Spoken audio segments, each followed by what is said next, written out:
দর্শক আসসালামু আলাইকুম। সবাই কেমন আছেন? আশা করি সবাই ভালো আছেন। তো অনেক দিন পর আজকে একটু 10 নং নলটনা ইউনিয়নের গোড়াপদ্মা পর্যটন কেন্দ্রে আসছি। তো এখন এই গোলঘরটা একটু ঢুকবো। আসলে এই গোলঘর বা এই গোড়াপদ্মা পর্যটন কেন্দ্র আসলে আমার বাড়ির থেকে কিন্তু বেশি একটা দূরে না, খুবই কাছে। কিন্তু তারপরও সচরাচর ওভাবে বেশি একটা আসা হয় না। তো আজকে একটু সময় পাইছি, ছোট ভাইরে নিয়ে চলে আসলাম। তো ভিতরে একটু ঢুইকে বসি যে আসলে এখানকার যে পরিবেশ, এগুলো আপনারা তো যারা আসছেন তারা অবশ্যই বুঝবেন যে যে এখানকার উফ পরিবেশটা সত্যি কিন্তু অসাধারণ। এই গোলঘরে যে একবার আইসা বসছে সে এটার মজা আর কোনোদিন ভুলতে পারবে না। ঠিক আছে, আশপাশের পরিবেশটা দেখেন কত সুন্দর। এবং সত্যি কথা বলতে এই সমস্ত জায়গায় গরমের দিনে আইসা বসতে কি যে ভালো লাগে। শীতকালেও শীতকালেও ভালো লাগে, কারণ এর ভিতরে কোনো বাতাস লাগে না।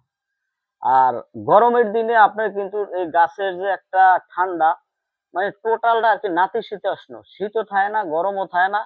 এখন এই যে বর্তমানে ঠান্ডাও লাগে না গরমও লাগে না, এবং কি যে একটা অনুভূতি যা আসলে এটা ভাষায় বুঝাইতে পারবো না। আর এই যে গোলঘরের দেখেন উপরের সাইডটা কত সুন্দরভাবে নিখুঁতভাবে তৈরি করা হয়েছে। তো আপনারা যারা আসলে এই গোড়াপদ্মা পর্যটন কেন্দ্রে আসেন নাই, আমি মনে করি আপনি একবার আসেন। একবার আইসা আপনি একটু দেখে যান। ঠিক আছে, কিন্তু আগে একটা সমস্যা ছিল, বরগুনা থেকে মনে করেন সরাসরি আসা যাইতে না, রাস্তা পাকা ছিল। এখন কিন্তু একবারে মানে এই পর্যটন পর্যন্তই কিন্তু একবারে পেজ ঢালাই, আপনারা সহজে এখানে আসতে পারবেন। ঠিক আছে, পরিবেশ দেখেন, পরিবেশ না দেখলে আপনারা কিছু বুঝবেন না। তো সরাসরি আমি মনে করি আপনি একবার আসেন, আমি রিকোয়েস্ট করছি।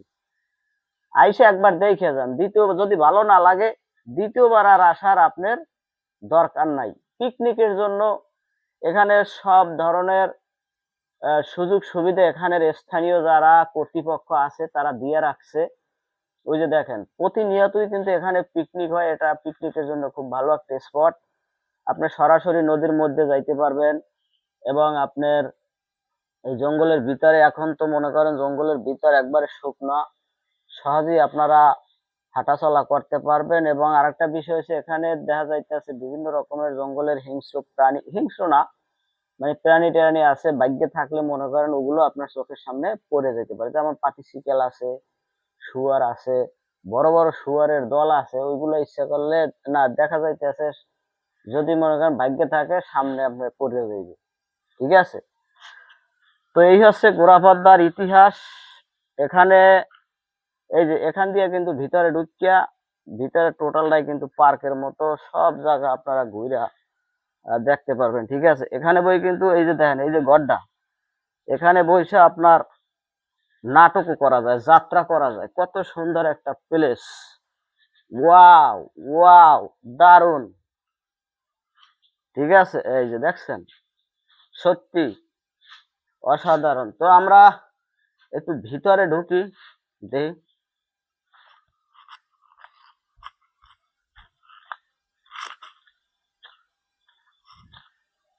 এই যে দেখছেন এই ভিতরে ঢোকা যায় একবারে অনায়াসে, জুতা পায়ে দিয়ে ঢুকতে পারবেন, বর্ষাকালে পানি ওঠে।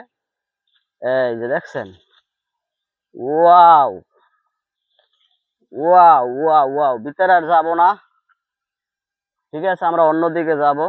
তো ঠিক আছে, ধন্যবাদ, সবাই ভালো থাকবেন, আল্লাহ হাফেজ।